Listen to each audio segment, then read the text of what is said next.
If you feel angry at and frustrated by the way marginalized groups are treated, you might be wondering what you can do to make a difference.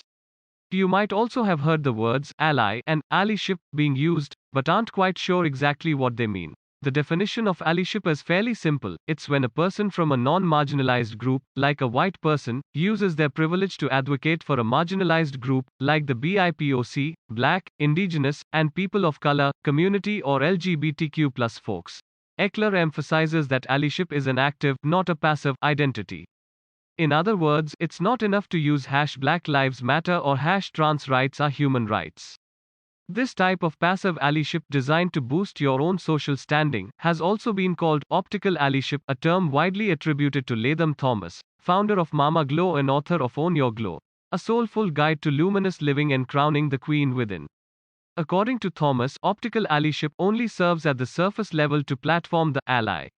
As she writes in her 2020 book, it makes a statement but doesn't go beneath the surface and is not aimed at breaking away from the systems of power that oppress. Showing public support of a cause is a positive action, of course.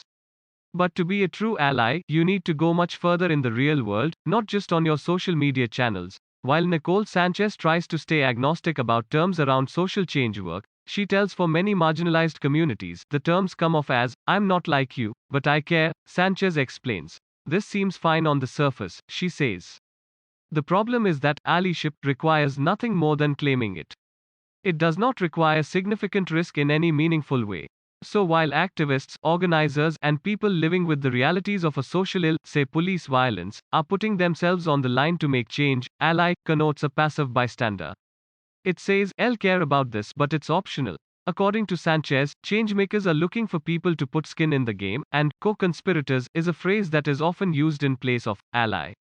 It means an acceptance of risk, a recognition of the moral imperative to make change, and that it is necessary for everyone's liberation to, for example, end police violence against communities of color, Sanchez explains.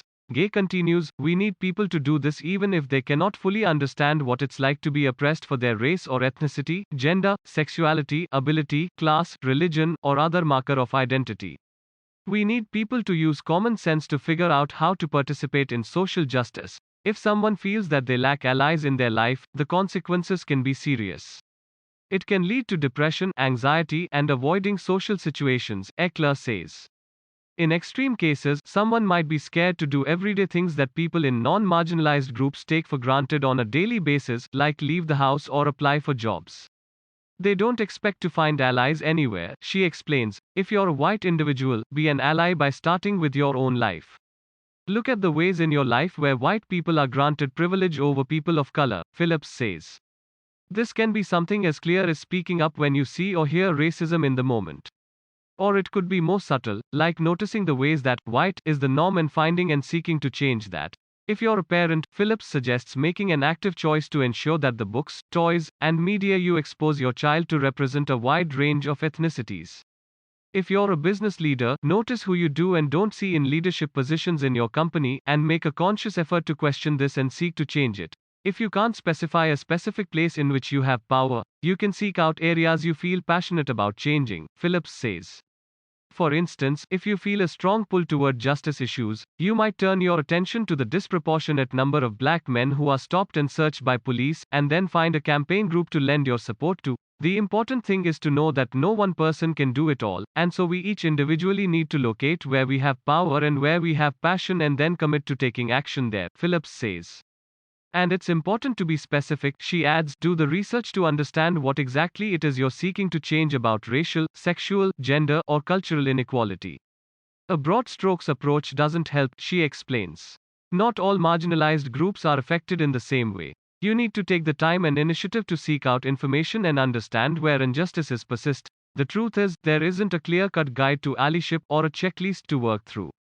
Take the time to work out what you care about, and then start small, Phillips says. Maybe it's donating to a charity. Maybe it's changing who you vote for. Maybe it's simply noticing that you clutch your bag a little tighter when you walk past a black boy in a hood and consciously stopping it. Start where you are and the rest will follow.